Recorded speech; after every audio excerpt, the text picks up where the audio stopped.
Alrighty, welcome everyone to July's 2024 travel information meeting. See, everyone is slowly trickling in from our waiting room. Welcome, and thank you all for coming. We have a stacked deck today of panelists and slides to present, so this is a good day to be in the travel info meeting. Today's meeting will be recorded. We will be sending out the slides afterwards, as we normally do, and we will have time for Q&A, general Q&A, after the travel services presentation. All right, Sam, you can advance slides.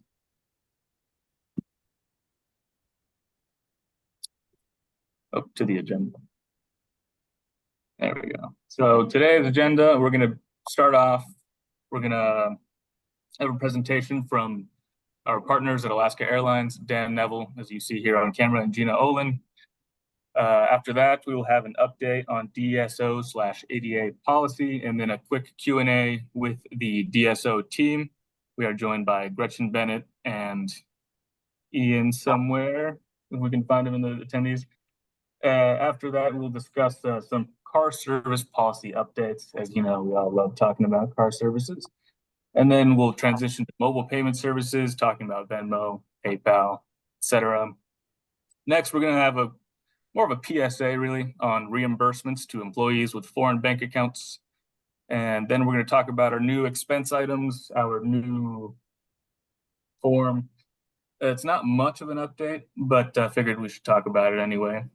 Next, we will cover some general workday updates and what's on the horizon for travel. And then finally, we'll have time for questions. We'll also have time for questions after the Alaska Airlines presentation about Alaska Airlines. And with that, I pass it on to Dan and Gina. Hello, everyone. Sorry, one last thing.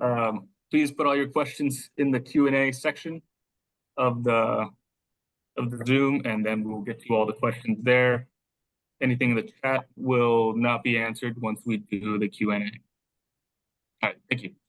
Okay.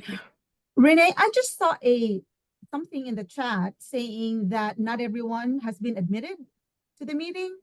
So I just want to make sure that everyone's right before I start. It could be an automatic process.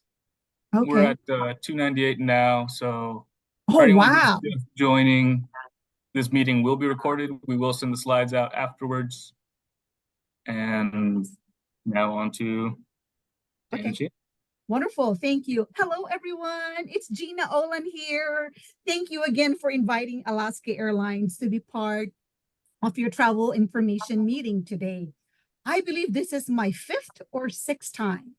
The first being in person, and then after that, everything was just online, which is in fact very convenient, right?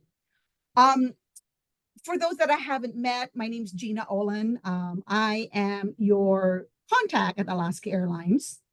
But since the partnership between Alaska and University of Washington is so special, I have a new partner, and that is Dan Neville. And I'm going to have him introduce himself. Dan, would you like to introduce yourself? Sure. Thanks, Gina. And hello, friends at University of Washington. We're glad to be with you today. I'm part of the strategic account team. And as Gina said, with UW and our marketing sponsorship, it has grown. So there's 2 of us taking good care of you. So we hope to give you information that's useful today. Wonderful. Thank you. Okay, so for those that have attended this meeting before, this is the different programs that we have in place with the university. So we have a contract, different discounts for corporate travel. And you can access the information about corporate travel on the University of Washington's travel website. We also have another discount program in place for athletics travel, and you have to go through Nicole or the travel desk to book athletics and group travel. Now we have a third program, which is through our partnership with the state of Washington. And this can be booked through your authorized travel agency or through our online portal called EasyBiz. And again, you can find all of this information on the Travel Services website on the University of Washington page. Going on to the next slide. Okay, Dan, I'll give the floor to you. Great. So with the time we have today, we want to update you on all things Alaska Airlines by covering 5 different areas that we add value to the University of Washington. So the first is our culture of care. And this is the skeleton of the Alaska Airlines culture I wanted to share with you today. I'm somewhat new to Alaska, so coming on as a new employee, I was really tuned in to what the culture was, and most importantly, whether that's adopted by our senior management.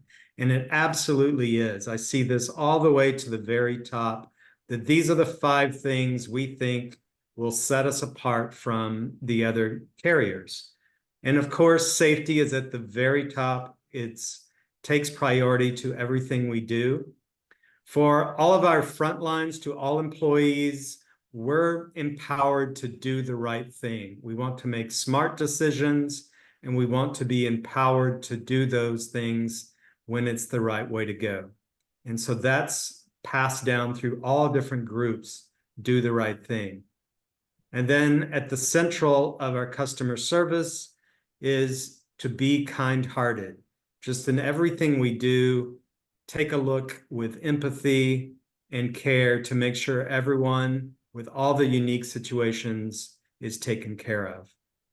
And then delivering performance. We want to make sure our operation is working fine, that it's efficient and running smoothly. And that's our operational goal. And then lastly is to stand out from the pack by being remarkable. Don't copy all the other carriers, do things in our own way that adds value and something special to you, our guests. And we see the results of the Alaska Airline culture. This is a study done by the American Customer Satisfaction Index. It covers a lot of different industries, and airlines are one of them. So the 2024 study ranked Alaska at the very top. You see the second line. Our score actually jumped by 1 point, but we're leading all the other US carriers. So this is one metric where we can measure that we're doing the right thing. We're not perfect. We don't get it right 100% of the time, but we do try and hold ourselves accountable to being the very best. And then a second reason to fly Alaska is we fly where you're going. So this is a route map showing our primary 5 hubs, all on the West Coast: Seattle, Portland, SF, LA, San Diego, and of course, Anchorage is our hub in Alaska. And if you look across these hubs, you see Seattle by far is our largest hub with over 371 departures daily, and that number will grow. Followed by Portland, then San Francisco, Anchorage. San Diego is one of our newest hubs we're building up, and also Los Angeles. So if we look at our Seattle hub, this is a lot, but these are nonstop markets from Seattle as of fourth quarter this year. So over 100 different markets, and we're adding more every year. So we like to study where you're going. We know you've changed conferences and have some new travel patterns. So we're constantly evaluating where we fly to make sure we're meeting demand out of Seattle so that we can be your airline of choice. And then, of course, in Seattle, don't forget we fly out of Payne Field in Everett. If you've flown through there, you know it's a beautiful, small terminal, but very Pacific Northwest. And we have flights down the coast to California. as well as Hawaii. So this is always a great alternative airport to SeaTac if you're in North Seattle. And then our flying experience. We want to provide you with a consistent and smart flying experience. So one is our fleet of aircraft. So we have the youngest fleet of aircraft of the US carriers by a pretty big margin. This data is from November, but we have over 200 airplanes on order. So this number will only be going down. And those new aircraft will also allow us to start flying to new destinations or add more frequencies to the cities we fly. These aircraft are also more fuel efficient, so thereby more friendly to the environment. And then some of our products on board. Most of you are familiar with our $8 Wi-Fi. So that's great. If you're a T-Mobile customer, you get a free hour of Wi-Fi on any of our flights. We recently changed our coffee serving to Stumptown. And then in-flight entertainment is free. It's streaming on your own devices. We provide the little shelf to put your phone or iPad there, and every seat has a plug. And then something we've been promoting that a lot of passengers aren't aware is that Alaska offers the greatest legroom in our premium products.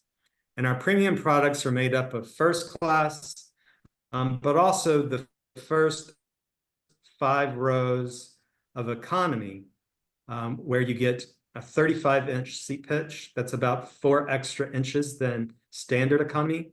And then on flights over 350 miles, you get free drinks.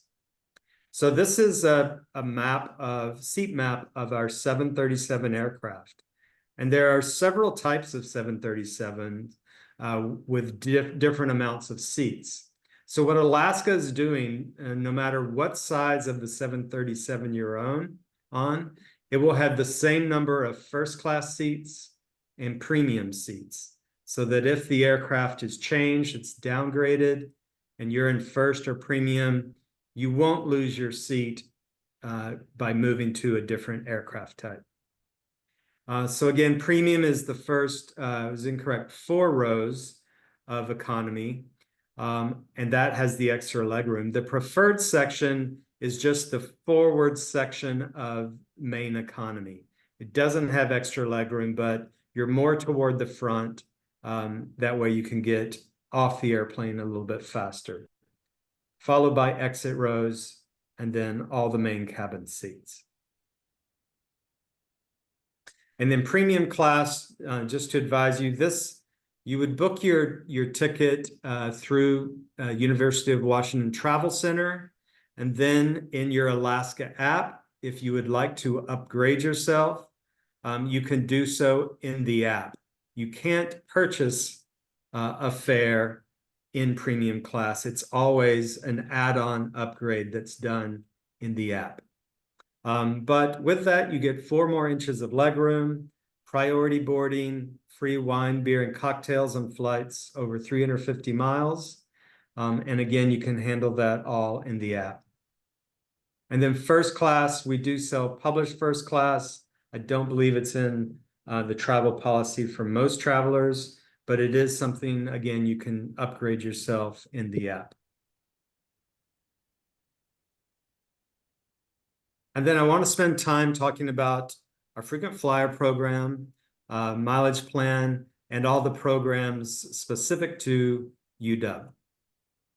So first, just backing out, Wallet Hub is an independent site that tracks airline frequent flyer programs. And for 2024, they've ranked the Alaska Mileage Plan as the best, most rewarding frequent flyer program out there. And you can get to this study by the QR code in the corner here. And then regarding elite status across different airlines, NerdWallet tracks status programs of the different airlines. And they awarded Alaska as the richest elite level program of the US carriers. and this is also for 2024. So just some awareness around our status. We have 4 levels: MVP, MVP Gold, Gold 75, and Gold 100. All elites will get free check bags, 2 bags. Early boarding, you get bonus miles that you see to the right. And then unlimited space available upgrades.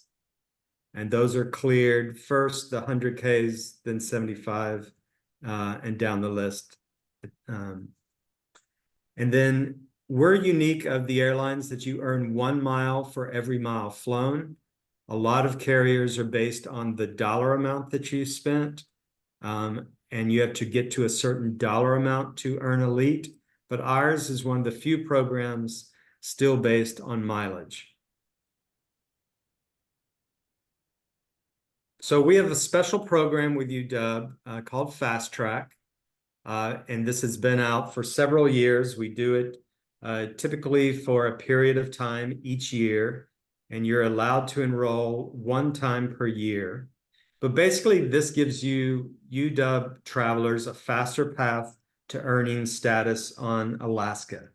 So once you register using your UW email address, we give you MVP status for 180 days, for 6 months. And so you can enjoy all the perks within the 6 months. And then within that period, if you fly 2 round trips, which would be 4 segments, then you get to keep that status through the end of next year. 4 round trips or 8 segments would be gold. 10 round trips or 20 segments would be gold 75. A few flights that don't count toward that challenge would be our saver fares in X inventory, free travel, travel on our partners, and code share flights. So it has to be operated by Alaska and can't be a saver fare. So we encourage you to check that out. I do want to mention that a few had reported that they were having trouble registering the last few days. So we've reported that, and just know that that system isn't working 100% today, but that should be resolved in the next couple days. So if you register today, it doesn't go through, I would encourage you to try again in a few days, because we're aware of the issue and we're trying to fix that now. In addition to the Fast Track program, we will also match your status on another carrier. Say you've just moved to Seattle, just joined UW, you have a lot of momentum with another carrier. This gives you another way to quickly gain status. And then hopefully the thought is that you will earn it for the next year. It's a one-time offer. So taking a look at UW's travel for the last 6 months, we want to see all the travel on Alaska. Who are the travelers and what level of frequent flyer membership do they have with us? It's amazing though, 40% of travelers on Alaska the last 6 months did not have a frequent flyer number in their reservation. So if you're one of those, or you have travelers without that, I encourage you to join, because that's when you start earning the free upgrades, the status, the bonus miles. You're leaving money on the table by not including a frequent flyer number in the record. 22% of the travelers have just a standard membership. And for those, I would say, please sign up for Fast Track if you haven't already. We give you a fairly easy path to earning that status and all the perks that come with it. But then roughly the other half, a little less of you have status on us. A lot of this is just attributed to your own travel or through Fast Track. But these travelers are receiving rewards like upgrades today, and I'll provide some detail shortly. So if you haven't joined, you're not a member yet, this is a great program to sign up and get $25 off your next flight. So that could be for your personal travel or work travel. but it's an easy way to get $25 off your next ticket. And then for the past 6 months, these are the number of upgrades we've given. I apologize, shouldn't have dollar signs in that second to last column. Those should just be numbers. But essentially 1,000, a little over 1,000 upgrades in the last 6 months. And you can see the different levels, who's earned them. So of course, there's more in the gold section than regular members, but we're upgrading all of you. And so if you don't have status, you may be asking, how did the 61 people that didn't have a frequent flyer number in there receive status? Or the 59 that don't have status, how did they get an upgrade?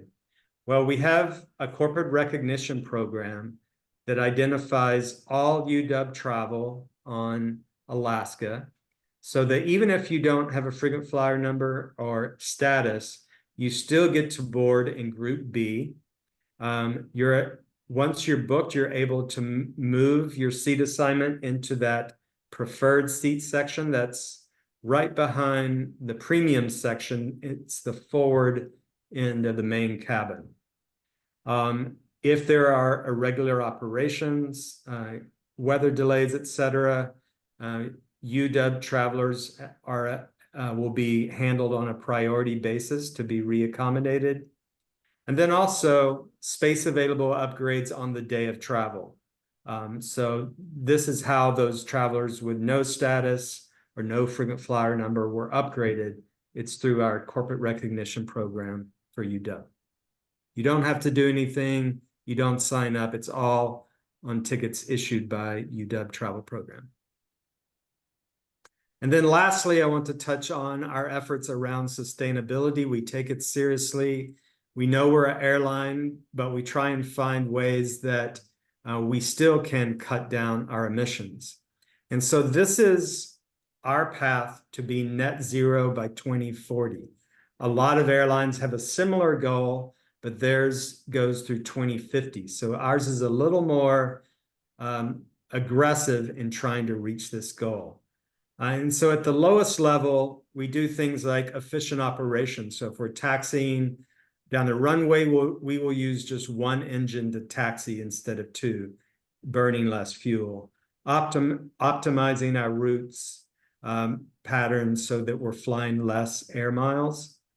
And then flying a younger aircraft fleet. So our average age is 8.5. A lot of those are the more fuel efficient 737 MAX aircraft. And I came from Boeing prior to Alaska, and the MAX is definitely a much more fuel efficient airplane than the older 737s out there. So in that way, we're cutting our emissions. In the future, we're working with sustainable aviation fuel, which is a biofuel. We are actively purchasing that fuel and using it on flights. There's more demand than there is supply of this fuel. So we're doing everything possible to buy and maximize usage of what we call SAF.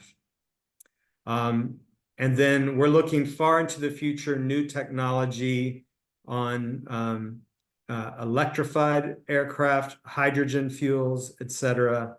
And then carbon removals, we're working on future plans for that as well. And so these are just a lot of categories where we're working today. We don't use single-use plastics on board. We've reduced our food waste by allowing our customers to purchase their meals in advance, so we can load the meals that have been ordered in advance and maybe have just a little bit more than that on board for last minute demand. But in that way, we've cut our food waste by 60%. So a lot of these different efforts are reducing our carbon footprint and supporting our communities. And with that, I want to turn it over to Gina for a few more pieces of information. Yes, thank you for that wonderful update, Dan. Now let us address the most frequently asked question. Name, correction and name changes. So those are two different things. So name correction is when you are just correcting the name, like the spelling or forgetting to add a middle name, and just or maybe putting a suffix like a junior or the second, the third. So that is a name correction. So in order to do a name correction, the ticket should be valid. And our tickets are valid through the date of departure. The ticket should also be wholly unused. It should be issued on Alaska Airlines ticket stock, and no other airline segments are in the record. So when you do a name correction, that would mean you're not changing anything in the itinerary. You're just correcting the name. So this will be a no-fee correction. You will need to enter a waiver code, however, and that would be ASNC. And you need to add this to the tour code box at the time of reissue. And your travel agency knows how to do this. So just let them know that you're doing a name correction. So for any additional information you need, you visit the travel agency website, and that is the link right below. Now, name changes. Next, on to the next slide, Dan. So name changes, on the other hand, is changing the name entirely. Not just correcting the spelling, not just adding a suffix, but doing a name change. So you're issuing the ticket. Usually when this happens is when there is an unused ticket by an employee who maybe has left the university or has changed their job and is no longer traveling. So you can use that unused ticket, have that reissued, and use the value of that ticket towards another traveler, thereby needing a name change.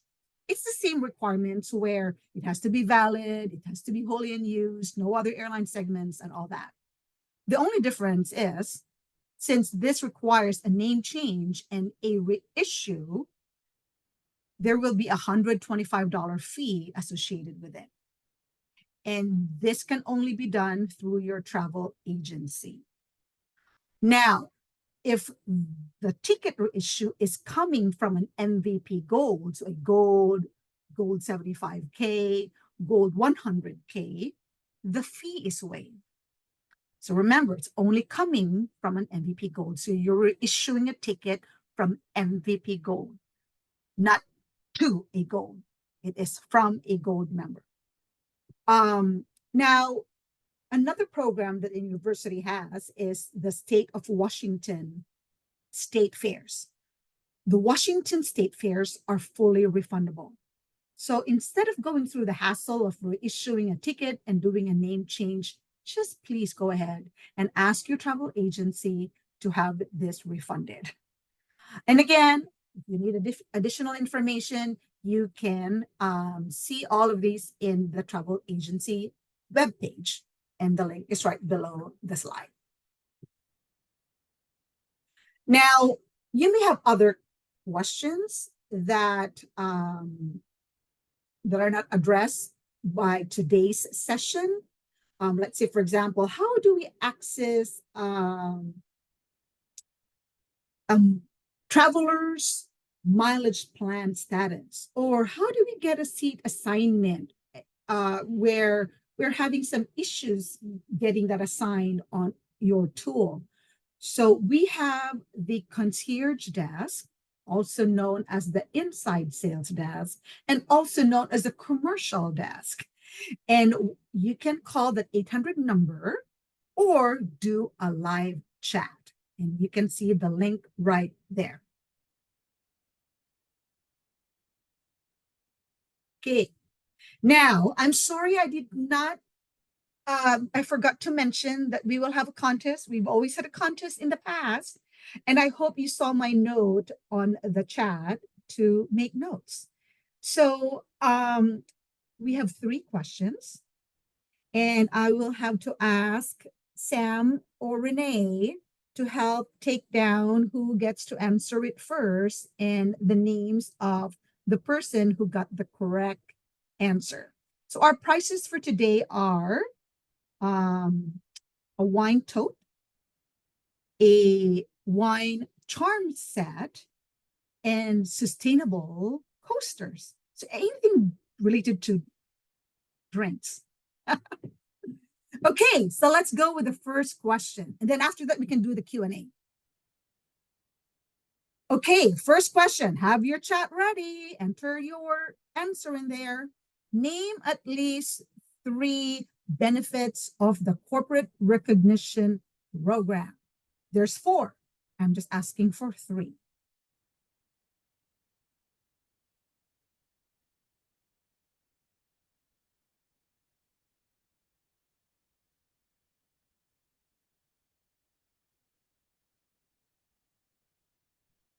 Okay, let's show the correct answer, Dan.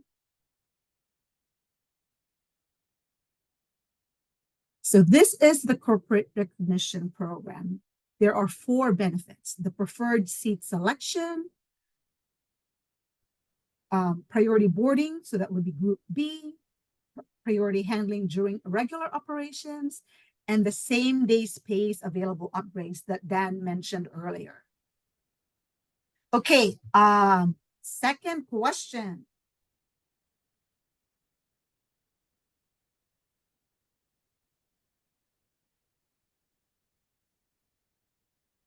Sorry, 1 minute. It's stuck, so just trying to advance it.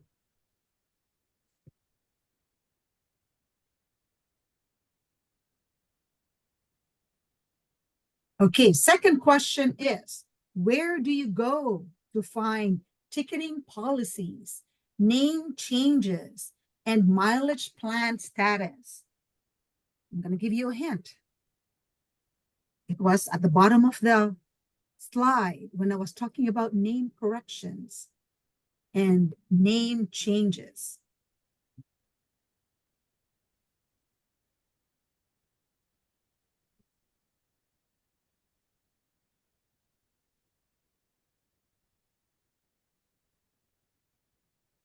Oh, I just saw a more specific one, a specific answer. Okay, let's go to the answer, Dan. So you can go to the travel agent website. And that's a very good resource for you where you can see the mileage plan status, the information on name corrections and name changes, even weather and operational issues. Like if your travel agency needs a waiver code and weather and operational advisories, you can all see it there. Okay, now let's go to the last question. And Dan mentioned this earlier. So what makes our premium class different from other airlines? Go, Rhea.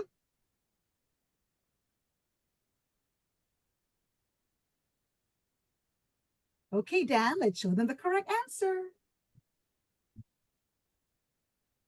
So we, Alaska Airlines, have the industry-leading pitch. Our leg room is 35 inches compared to other airlines. So we have a larger seat pitch. Okay, well, thank you everyone for participating in, and an additional benefits of premium class is the 4+ more inches of leg room and the priority boarding and the free drink. So anyway, thank you so much for participating in our contest. Dan, I'm not sure if we have time to show the video.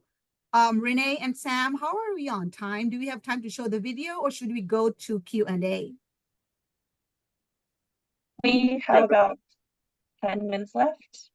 Is that enough for you guys? I noticed one. I wanted to address one question in the chat. Someone was asking us to clarify our different sections of the aircraft. First class is kind of self-explainable. But our premium class, they asked if it was equivalent to business class.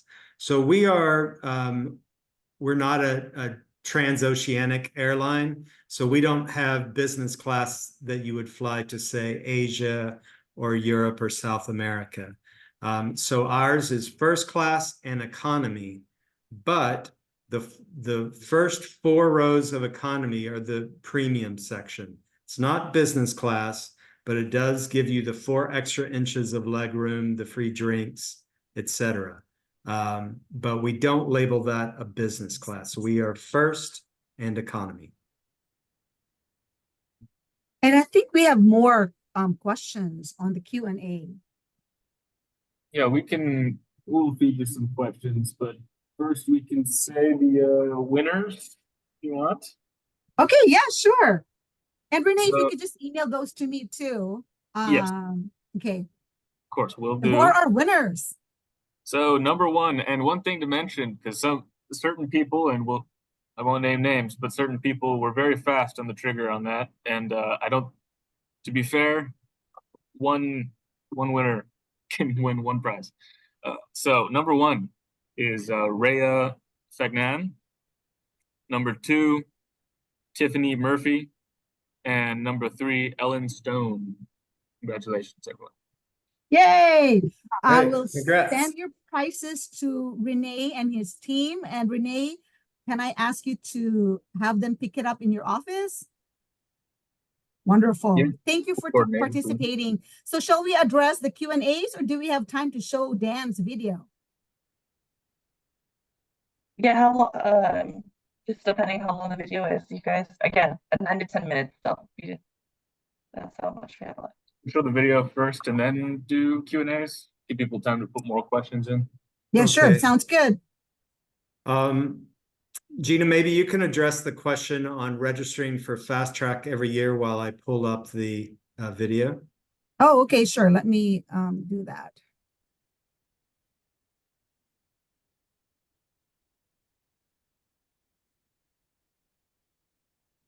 Okay.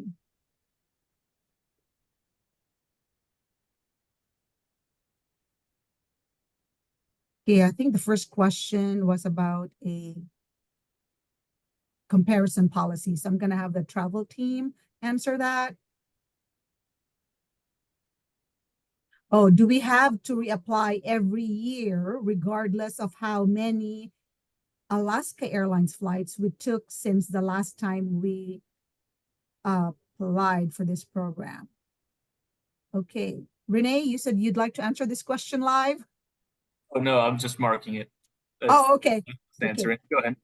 Yes. So Bernadette, I would assume you are referring to the Fast Track program. The Fast Track program can only be done once. So I believe the Fast Track program was offered once this year. Early in the year, it was carried on from last year. So you can only do the Fast Track program once. We are, however, discussing if we should be able to offer that again to members who have signed up for it, maybe after a few years, but that hasn't been finalized yet. But we're looking into that. We will share with you once we have an answer. But for now, you can only do the Fast Track program once. Okay, the next question is coach and premium, and what's the difference between preferred? If a copy of the deck will be sent to you.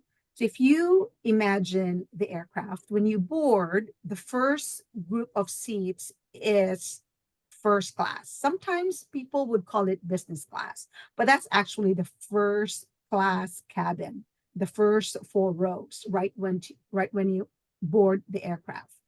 The next 4 rows after first class is what we call premium class. This is the seats where you have extra leg room and an adult drink and snacks. You can also board early among the other benefits. Now, premium class is an add-on. After you book your ticket on your tool, on your booking tool, you will need to go to the Alaska Airlines website or the app to pay for the premium class upgrade. Whereas first class, you can just purchase that on your tool. Premium class is different. That's an add-on. So you need to go to our website or our app to do the premium upgrade. Now, preferred is the next few rows between premium class and the exit row seat. Your non-elite members are able, these are usually for elite members, but as a preferred partner, your non-elite members are able to access the seats through the corporate recognition program. So I hope that answered and clarifies that question. Now, going to the next question, is there a way for staff to get frequent flyer mileage program for faculties and students besides via CTA? I'm not sure what CTA means. What's CTA, Renee? Helen is referring to the central travel account. So to answer your question, Helen, travelers should be able to book with their own cards via TMC, travel agency, or a CTA. So that would be the way to get the frequent flyer miles on that. Yeah. Without using a CTA. Yeah, I believe University of Washington allows all of your travelers to earn miles on your mileage plan program. So the mileage plan program is a frequent flyer program where you earn miles every time you fly. Okay, I submitted. Oh, The rest are more policy for us. We'll okay. cover- So did I cover all the questions? Yes, you did. Yes, I just want to also note if the traveler is going to be booking a state fair, it has to be on the corporate, the CTA. So just as a extra note to that, if it's the state fairs, it has to be the CTA. If it's the UW corporate contract, I believe, it's going to be allowed on a personal and reimbursed, of course, or Okay. CTA. Yeah. Also note that when you book Washington state fairs, these are the refundable fares through the state of Washington. You will need to use the approved state of Washington credit cards. I believe they have some numbers associated with it. So.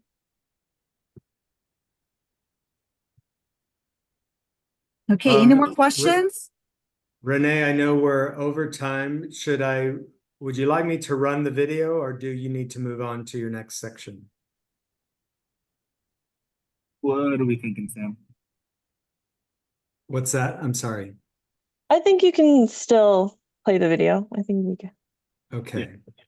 So if you've flown through SeaTac recently, you've seen just tons of construction, both in baggage claim and the ticketing area and the security lanes. So this is a video from the SeaTac Port Authority of what the final product will be. So the drop-off area, you'll see much more glass, much more light, and a raised ceiling for the area. So it's really going to open up this area and make it a starting point to get through to security. So Alaska has pushed most check-in to online, to the app or to the website. And so since that check-in is handled there, really only bag drop needs to be handled before security. So we're transforming the ticketing area to great portals where you walk up to the kiosk, you show your QR code from checking in, it prints out a bag tag if you're checking a bag, and then you'll place the bag on belts that first weigh your bag, read the bag tag, register where you want to pick up your bag, you confirm that, and the bag goes off. So our goal is to keep this bag drop area under 5 minutes to get you through to security. So lots of different areas to do that. So I'm going to fast forward through this so you can just see it's pretty extensive. And then you'll move through this area to security. So it's really going to be opened up, and then you can get through to the security gates. I don't have a video of baggage claim downstairs, but what we're doing there is raising the ceiling, also bringing in more light, more open space, so it's a much better user experience. And with that, Renee, we'll turn it back over to you. Very much. Oh, and one last question for y'all. Looks like, do you guys know when all these renovations will be completed at CTEC? Several different phases. The ticketing count, or the bag drop and the baggage claim will be ready toward the end of the year or early 2026. The port is also expanding the space where this C terminal hits the main terminal, raising the ceiling, opening up that space. It's very claustrophobic now. That's going to take a little bit longer, probably toward the end of 26 or even 27. So eventually, someday. Eventually, right. All right. Well, thank you very much, Dan, for joining us. We will now move on. Always a pleasure to have you guys. And to those 3 winners, congratulations, and we will be in contact. Thank you for having us. Bye. Thank you. Bye-bye. Thank you, Dan, Gina.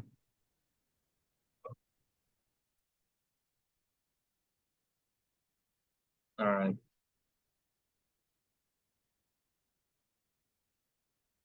Okay.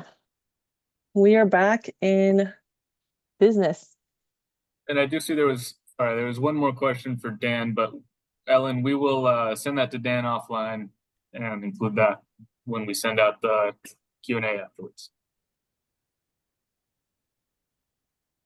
Okay. We already notified you guys through our mailing list. If you haven't been notified nor signed up for our mailing list, please fill out your information. You can sign up via the homepage on the Travel Services website. You just go to finance.uw.edu/travel, scroll to the bottom, and then sign up for our mailing list to see any updates regarding policy, regarding workday, etc. So please, highly recommend. Anyways, so for the DSO 88 update, we did have a discussion with the DSO and 88 team. We do have Gretchen and Ian here for any questions, but I'll just review what has been updated. So previously, when travelers have a travel medical accommodation, there's 2 pieces or options per se to confirm the DSO approval, either a comment or it'll be a email from the DSO office approving the travel accommodation. We have reduced that option just to 1 now, only a comment, so there's less issues regarding any sensitive information. So again, just a comment now. We did, again, notify, I believe, at the beginning of this month about this, and it's also updated on the website. We also want to mention it is the department's responsibility to keep the letter of approval on file in case of auditing. When it comes to annual renewal or the yearly renewal, it is only for those who do not have permitted conditions. So it used to be for everyone who's applying for an overall approval. Now it's just only for those who do not have a permanent condition. Another point we want to make is that we really highly recommend prior approval with the DSO office when it comes to travel medical accommodations. I know there are plenty of those who tend to slip by or they just book it without asking for approval. We understand that happens. Again, if it does, we and the DSL office will recommend the traveler to work with their department in getting a post-travel approval. So depending on the upgrade, for example, as it says on the screen, first and business class would need an approval by the dean, VP, and vice provost, just like regular airfare upgrades. And then if it's a main cabin economy seat fee, it's going to be an administrator approval. You can still use the same approval form that is on the website. The only thing we really updated to that is just removing the little option for valid medical reason. You just need to type it now into the business justification and have that signed off. And that is that for the DSO 88 update. Let me see if there's any questions. Caitlin Pello asks, for accommodation for guests, is this the same process? Real quick though, Sam, maybe we could have Gretchen and Ian introduce themselves. Oh yeah, of course. Yeah. Hello, everyone. My name's Ian Campbell. I'm the director of the Disability Services Office for Human Resources, and I will let Gretchen introduce herself as well. Hi, I am Gretchen Bennett, and I'm the Senior Disability Services Consultant with UW, and I work on most of the faculty accommodations and travel accommodations. There's staff ones as well, but HRCs manage those. So yeah, these are mostly for faculty. And thank you for having us. It's nice to be here. Yeah. So going back to the question, how do you relate this in terms of guests? It does state on the website members of the public, but we just want to make it more clear for the university what that means. Yeah, so the Disability Services Office triages accommodations for staff, faculty, employees, but we also do work on accommodations for members of the public. And so it's basically a similar process. It's a different team member who works on member of the public accommodations, but it's a very similar analysis. Typically, though, do we request members of the public submit medical documentation, or we just kind of talk with them through it? Yeah, for members of the public, there is a different legal obligation, a different documentation standard. And so for the most part, you know, it's rare that we will require medical documentation from members of the public. Generally, it's sort of an interview or a conversation about their medical condition, how it impacts them, and how specifically it limits them in relation to travel. There are times that we do need to request medical documentation when, you know, the request doesn't align with the interview, but it is much rarer that we would request medical documentation from a member of the public. So I recommend, if you have someone coming to speak or, you know, coming to visit, that you have them reach out to DSO and let them know that versus the administrator or the department gathering the information and giving it to DSO, we need to have that one-on-one conversation with the visitor. So it's usually best if you want to do a warm handoff with an email to DSO and the visitor, that would be great. If you want to just have them reach out to us, they can do that too. Okay, perfect. Another question is from Chemi. DSO registration takes time. DSO has to approve the application for the traveler to use this accommodation. So I'm confused whether we're talking about a visitor or an employee.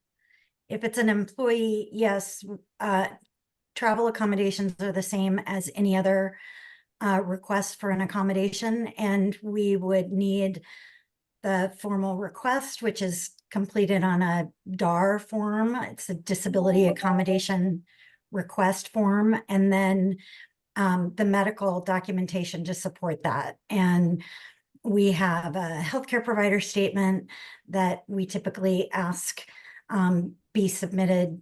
It has most of the information that we may need. The provider can complete the sections that are appropriate, add an addendum if they need more space or to explain something. But yeah, these are considered medically necessary accommodations and should be assessed as such. Thank you. Okay, so another question from Norris. For employees that are from shared services, in case you need, should we get approval from the DSO or from our HR department? Yeah, it is important that you work directly with the Disability Services Office. And the reason for that is that departmental HR does not have access to the medical, nor are they authorized to approve accommodations. So it is important that there's direct contact with the Disability Services Office. So would height be something that's considered with these requests? If height causes a medical condition that requires a different seat, then it would be. But we still would need that medical necessity. And we've had many accommodations related to a person's size.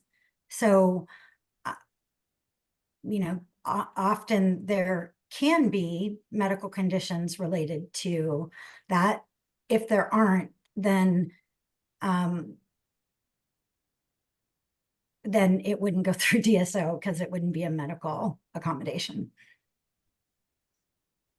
Yeah, height in and of itself is clearly not a disability. It's just a common human variation. But if that height causes a medical condition, that's when we could analyze for reasonable accommodation. Okay. I think we have one more.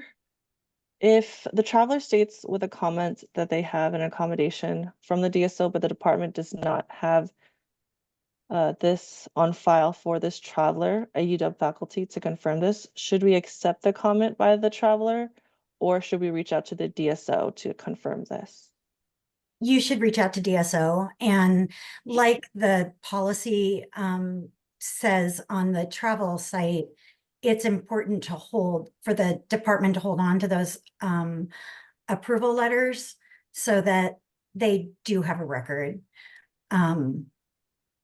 and don't have to follow up with DSO. But if there's any question, if there's a question about whether or not it's still valid or, whatever, you're welcome to reach out to me if you want directly. My email is Gretch, GRETCH 07, the year I started with UW and DSO at uw.edu. And I will try to get a response to you as quickly as I can. Okay. We keep getting one by one, so one more after that. Apologies if this has been stated, but does this same DSO policy apply to UW students who are traveling on behalf of the university? And does this take account into all 3 campuses? Absolutely. Okay. Yes. Yeah, I will say this much. The DSO does not triage accommodations for matriculating students. There is a separate office, the Disability Resources for Students office, just so everyone is aware. But if it's a student employee, it would be through DSO. Yeah, if the travel is employment related, the Disability Services Office would triage the request. Okay. Well, that is the end of the Q&A for the DSO office. If you guys have any more questions, feel free to put them there. Ian and Gretchen, you are free to go. Thank you so much for joining us today and Thank you. giving us more insight regarding travel medical accommodations. Yeah, Wonderful. thank you, Samantha and Renee. Yeah. Take care. Thank you. Okay, again, you have any questions, you think of something else later, even Alaska, just write it down in the Q&A. We will get them answered for you. And again, this will be sent as a follow-up. We will move on. Same goes for any unanswered questions after this. All right, so our all favorite topic, car services. We all love to take them, and they're out there. So an update to streamline the process for us is so effective date with travel. Sorry, for travel taken on or after September 1st, 2024. We will begin accepting admin approval for car service upgrades to things like Uber Comfort, Lyft XL, Uber XL, whatever they call it. All we would need is and as you can see it here on the slide, this full filled out, signed by at least someone on an admin level, and then the written business justification. Now, to boot, all car service expenses will require receipts. So that means we will no longer be having the car service kind of expense under the $75 miscellaneous expense receipt exception.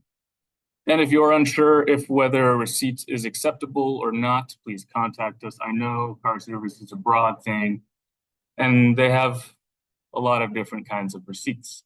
After this, we do have some examples, but yeah, so this will apply for travel, specifically just for travel taken on and after September 1st. So travel taken this month, this will not apply. We're just giving you the heads up so you can inform your travelers to start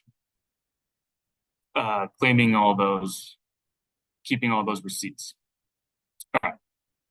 Next slide. We have an example of what we are looking for specifically for Uber. So pretty much for Uber and Lyft, these receipts are available, right? Here's a receipt I pulled from 2023 April from a trip a while ago. This is what we're looking for Uber receipts. Now, one thing to be clear now, so long as it has an admin approval that is signed by the admin and has the business justification, we will not be concerned about the contents of business justification itself. We will just accept the form, but we will still need to see the receipt. All right, next slide. Here is an example of a Lyft receipt I took from a trip to Vegas earlier this year. I will say Uber does cut it off after about a year or so. After that, I don't think they keep your receipt, but I'm not entirely sure. Or I think that goes for Lyft. No, Lyft does keep them. I was able to find my first one. But this is just an example of what we're looking for Lyft specifically. So for Uber and Lyft, we will be looking for these kinds of receipts. And again, we'll send these slides out. All right, next. So I thought I might go to Google and find some more examples of taxi receipts. As you can see, there's one from Sambamba Taxi Services in Kenya. I guess if you take Sambamba Taxi Services in Nairobi, we would expect that receipt ideally filled out. So for other car service companies, this is kind of what we're looking for. This is what we expect to be attached, just something from them. And if they don't provide anything, which I think is a possibility for some certain locations, please reach out to us and we'll take the case from there, much like we do for car rentals. So, all right. And that is that. On the fan. Okay. So here is another big update. I know we see plenty of car service concerns and questions in the Q&A. We will definitely address those. But we're going to shift a little bit towards the Venmo, PayPal statement from what was mentioned last time and also through the mailing list. We did collaborate with internal audits just to go into depth and see what their opinion is and try to see what is easier for everyone at the university. And after that discussion, we are going to be pulling back the required additional documentation for Venmo, PayPal, and similar mobile payment apps. So for example, if you got paid if you paid your Uber through Apple Pay, no additional documentation is needed. If you paid lodging with PayPal, no additional documentation is needed. But the only thing that we will continue to uphold is the exchanging of funds policy. So for example, again, I'll use the same one on the website. If a couple of travelers, let's say 3 of them, go to Boise, Idaho, and one of them is the person who booked an Airbnb and paid for the Airbnb, that is the only person who is eligible for reimbursements. So some people think they can split the Airbnb cost 3 ways and each one of them can request for reimbursement because they Venmo'd the person who originally paid. That, again, that second part is an exchange of funds and that is not allowable. So the person who originally paid for the lodging is the only person, again, eligible for reimbursement. So again, exchanging of funds is still upheld, and if it is paid through Venmo or PayPal for Uber or Lyft or lodging, there's no additional documentation needed. But we will clarify some more in a bit.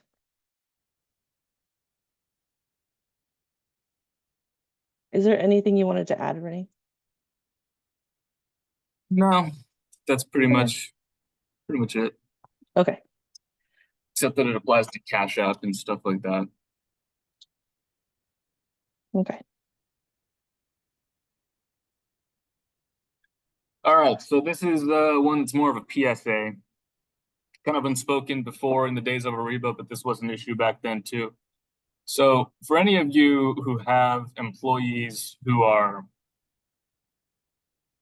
have foreign bank accounts and or receive foreign payroll wire for whatever reason, there's actually a little bit more that needs to be done to get the direct deposit reimbursement paid to them.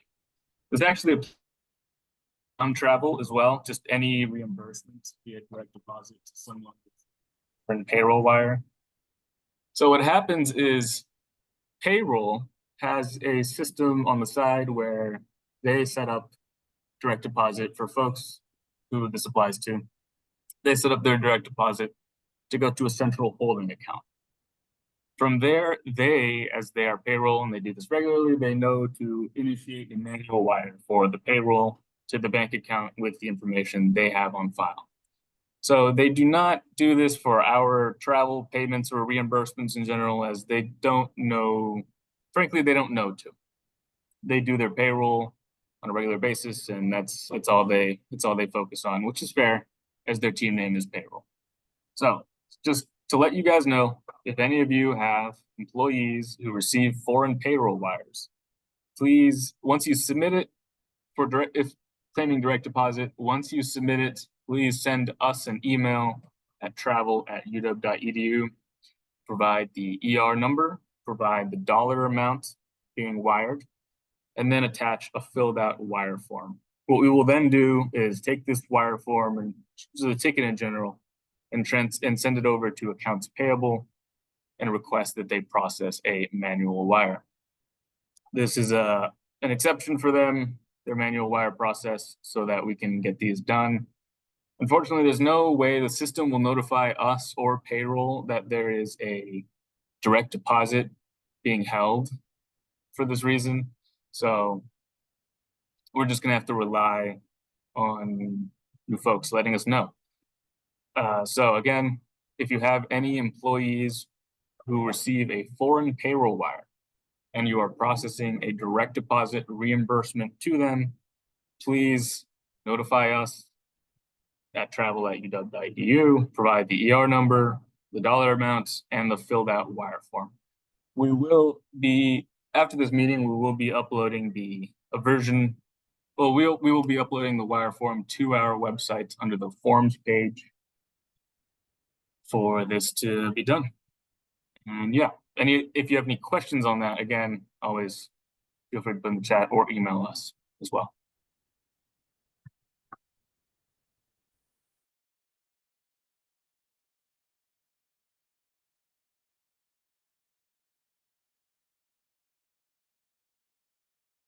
This is mine as well. Okay, so the NEF form, I know we all love it. I know I do. I know I love seeing it every day. We have created a new update. Now this is, I don't know, update is a bit much of a word to use for it, since it's more just a tweak. Say it's a tweak, is more of an applicable word. So we have heard a lot of you folks say that there's a bug, you know, when you open it in a browser and you check the personal time box and then some other box in the traveler info section, that the personal time box is unchecked. We know this doesn't happen in Adobe, but it does happen in browser PDF viewers. So in an effort to fix this, we had some ideas of what may be causing it. So we made the changes on the back end of the form. Hopefully this worked. If not, please let us know. Either way, the next slide will address that. Also, we updated the field UW box number to phone number. This is a request from someone, but we figured there's not much of a point to the UW box number field. And if you have any other suggestions, we're going to try to keep the fixes and updates minimal, except for, you know, when the mileage rate is updated or anything like that. But if you have any suggestions, we will roll them out in the next one. We will still accept the previous one, but we highly recommend using the newest one, which we will always have on our website. All right, next slide, please. All right, we also thought we'd let you know of some Workday updates in general that are going on. So as you may have seen, we have new expense items that replace the per diem legacy reduced expense item. And they are reduced and legacy per diem expense items, and they're in their own group now. And you'll notice too that they also break it down by foreign state and out of state. I will note that this also makes it so that it records it on the back end correctly. So now if you use reduced per diem in state or out of state, whichever one you pick, it will record it on the back end using an in state or out of state respective spend category. Small thing, but we didn't notice that that was happening for the longest time. And for a while, it's pretty touch and go with these Workday updates. So the new thing for the reduced per diem, which is only used for meals, is that it's similar to the Rebus override field where you can just reimburse per diem at a lower rate. The big difference on this is now it asks you to select a location and it matches it to the per diem rate. This is to automate the review, and these expense items will no longer go to our office for review. So if you use reduced per diem meals and you enter whatever you want, it will not route for our review, and it will let you to reimburse meal per diem at a specific reduced rate. Now that's just for meals. And all this we will be covering in our Workday expense hands-on training classes that we regularly hold, which will be posted after this class on our website. We also created a new set of legacy per diem expense items. This is for meals and lodging. So this only applies to travel taken prior to 2023. So if you have any stragglers out there, any trips that still happened before 2023, you would use the legacy lodging per diem or meal per diem or whatever. But both of these would still route for our.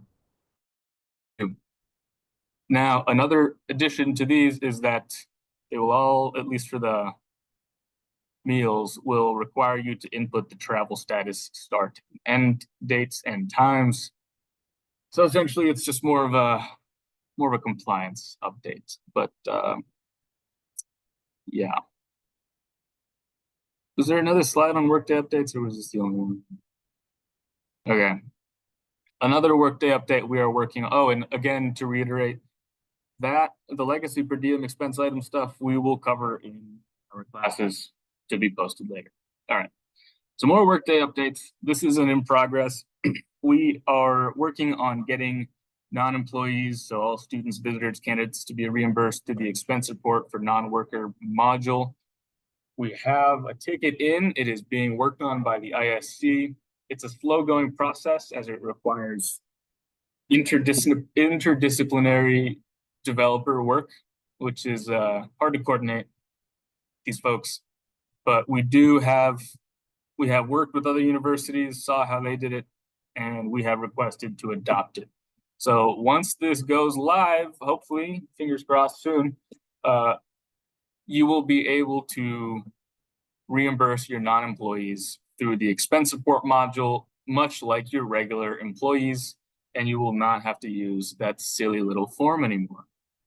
Again, there's no ETA on that since they don't share that with us, but once it's done, it'll be an awesome thing, and we will continue pushing for it. And I would ask that you folks continue pushing for it as well to help us gain momentum by submitting tickets, if you so choose, that is. All right. Also on the back end, we figured we'd let you know, we are also working on a per diem integration. We're working with IT to have per diem be uploaded automatically.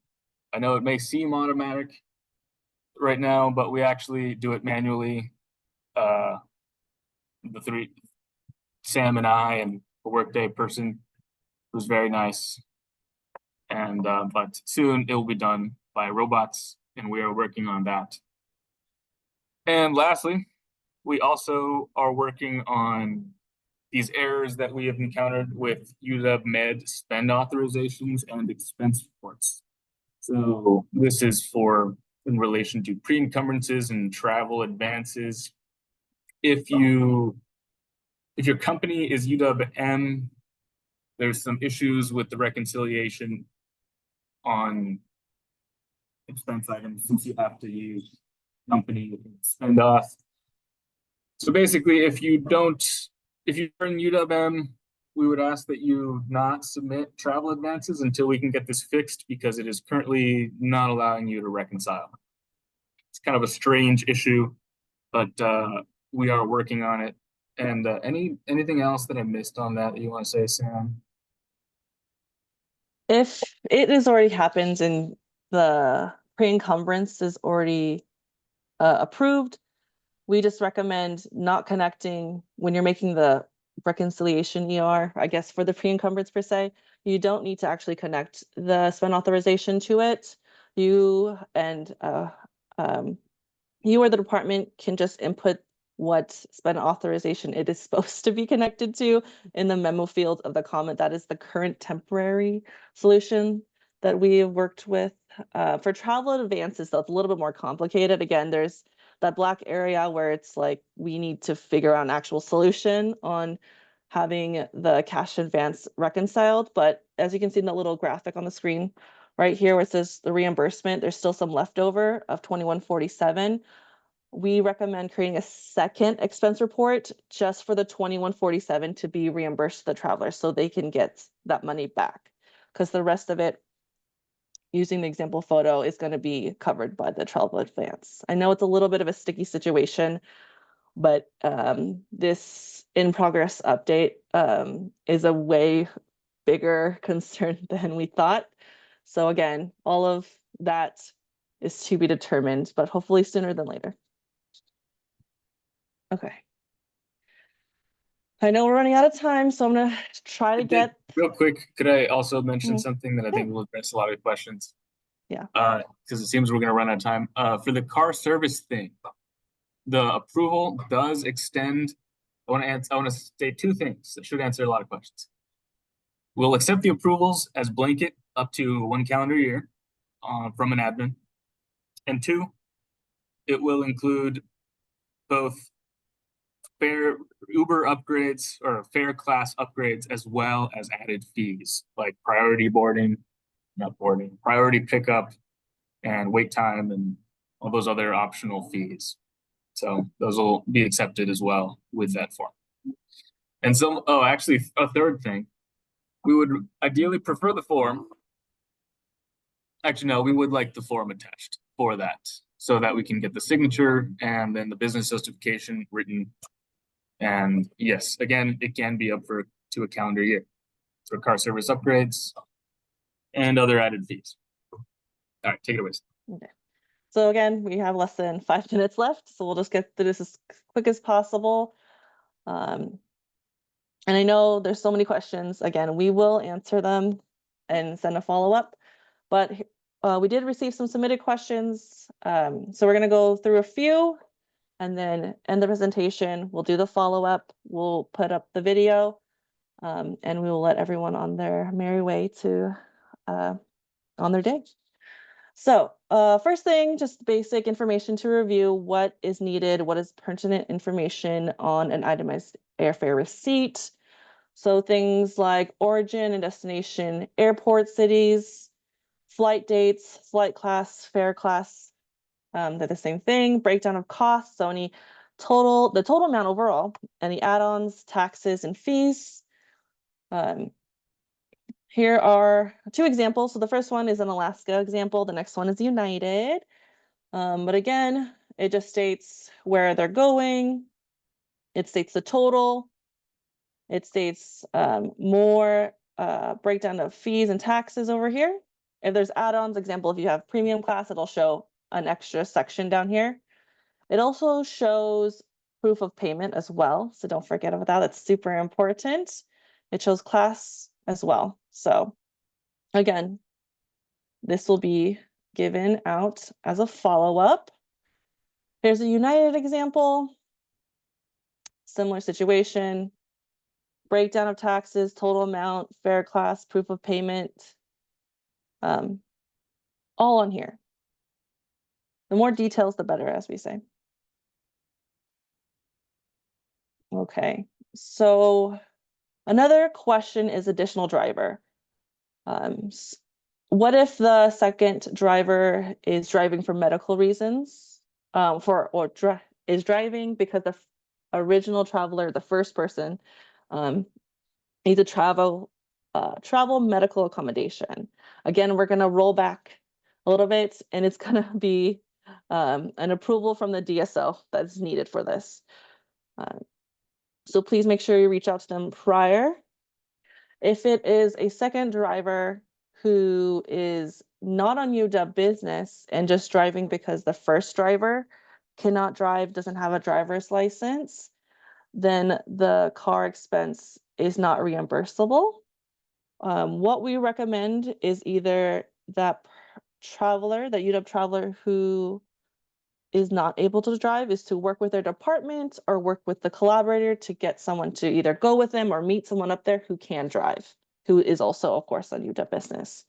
So if someone's per se, for example, we did have someone's husband drive a UW travel around, but he was not there on UW business. Again, it was more of a personal reason technically, or we consider that personal. It's hard to determine as there's a gray area between personal and business. So again, there's many different ways we can cover the second driver, but they must be on UW Business, or if it's a travel medical accommodation, it needs to be approved by the DSO. Okay.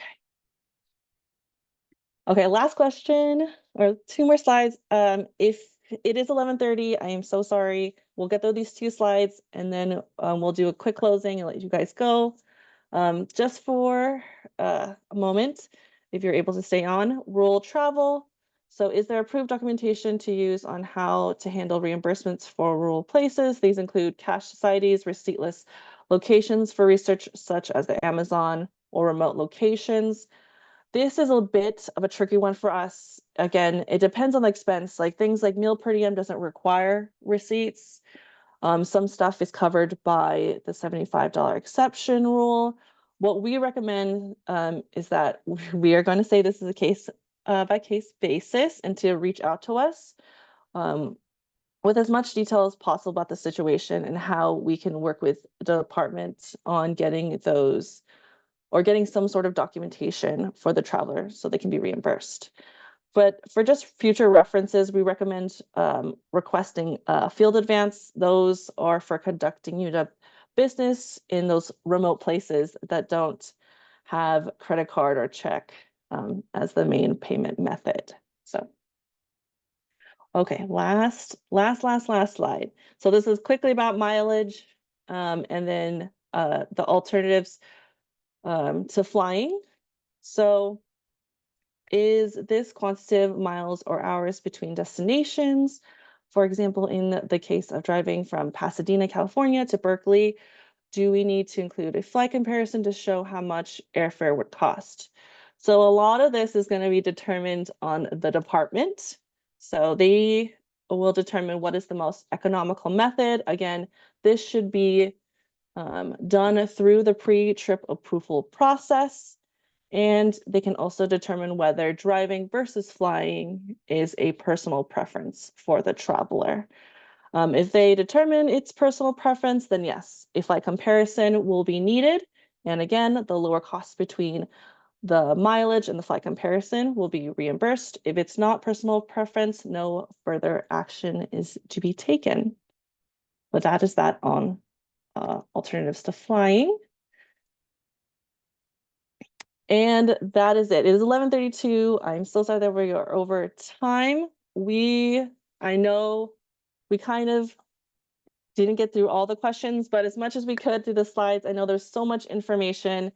A lot of things will change, not a lot, but things have changed and we're trying to adjust to the best of our abilities to make sure everyone is happy on campus. Again, if you have any other questions, feel free to email us at travel@uw.edu. You can call us.